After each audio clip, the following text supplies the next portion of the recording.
मैं सूरज आप सभी का वर्ड इनकार्नेशन में स्वागत करता हूँ। आज का विषय है स्टालिनवाद और खेतों का सामूहिकीकरण। आज के सेशन में यह समझने का प्रयास करेंगे कि आखिर स्टालिन कौन थे, इनकी विचारधारा क्या थी और किस प्रकार से इन्होंने जो रूसी समाज है उसका नेतृत्व किया और किस प्रकार से शासन प्रशासन के संचालन के समय वहाँ तमाम तरीके के परिवर्तन किए और वहाँ की अर्थव्यवस्था को किस प्रकार से सुदृढ़ करने का कार्य किया और इसके अंतर्गत वे कौन कौन सी गलतियाँ किए। आज के सेशन में इन्हीं सब बिंदुओं पर चर्चा करेंगे और इनसे जुड़ी तमाम तरीके की जो शब्दावलियाँ हैं उनकी भी चर्चा करेंगे आज के सेशन में। सबसे पहले बात करते हैं स्टालिन की बात की जाए तो सामान्यतः यह बोल्शेविक दल के नेता थे, जो कि सामान्यतः इनसे पहले जो व्लादिमीर लेनिन थे, जो बोल्शेविक दल के अग्रणी नेता थे और संस्थापक भी थे।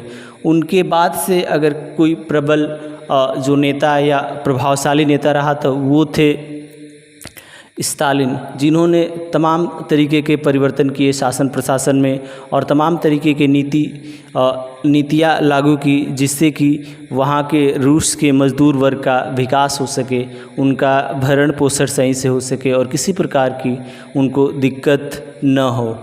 इसके लिए इन्होंने तमाम तरीके के प्रयास किए और इसमें सबसे प्रमुख था खेतों का यानी कृषि सामूहिकरण। इसके अंतर्गत इन्होंने यह किया कि जितने भी छोटे मोटे खेत थे या छोटे छोटे खेत थे उनको इन्होंने सामूहिकीकरण यानी कि इकट्ठा करने का कार्य किया और उन्होंने यह प्रस्ताव रखा कि अगर सभी कृषकों का खेत अगर इकट्ठा हो जाता है तो उसमें आधुनिक तरीके से खेती की जा सकती है और ऐसी कृषि करने में आसानी होगी और उपज भी बढ़ेगी। मगर ऐसा कुछ हुआ नहीं, आगे चलकर तमाम तरीके की दिक्कतों का सामना करना पड़ा। बात करते हैं खेतों के सामूहिकीकरण। खेतों के सामूहिकीकरण से आशय यह है कि जितने भी वहाँ खेत थे उनको सबको इकट्ठा किया गया और उसमें एक तरीके से सरकार के सहयोग से सामूहिक कृषि की जाती थी और उसमें जो भी उत्पादन होता था, जो भी कृषक उसमें कार्य करते थे, उनको उसी रेशियो या उसी अनुपात में बांट दिया जाता था। मगर इस सामूहिकीकरण के बाद भी उत्पादन में कोई विशेष या नाटकीय परिवर्तन नहीं हुआ।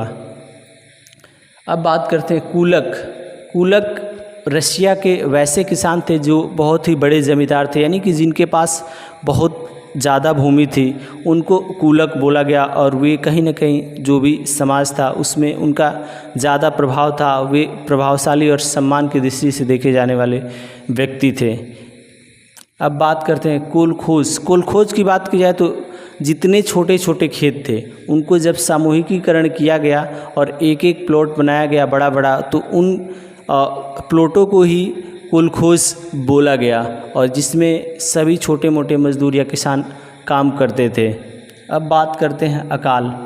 सामूहिकीकरण करने के बाद भी किसी तरीके का कोई परिवर्तन नहीं हुआ और जो उत्पादन था उसमें कोई नाटकीय वृद्धि नहीं हुई और जिसके बाद से सन 1930 से 33 में एक भीषण अकाल पड़ा और जिसमें लगभग 40 लाख लोग मारे गए खाद्यान्न की कमी के कारण। इस तरीके से स्टालिनवाद और खेती का सामूहिकरण किया गया था और जो भी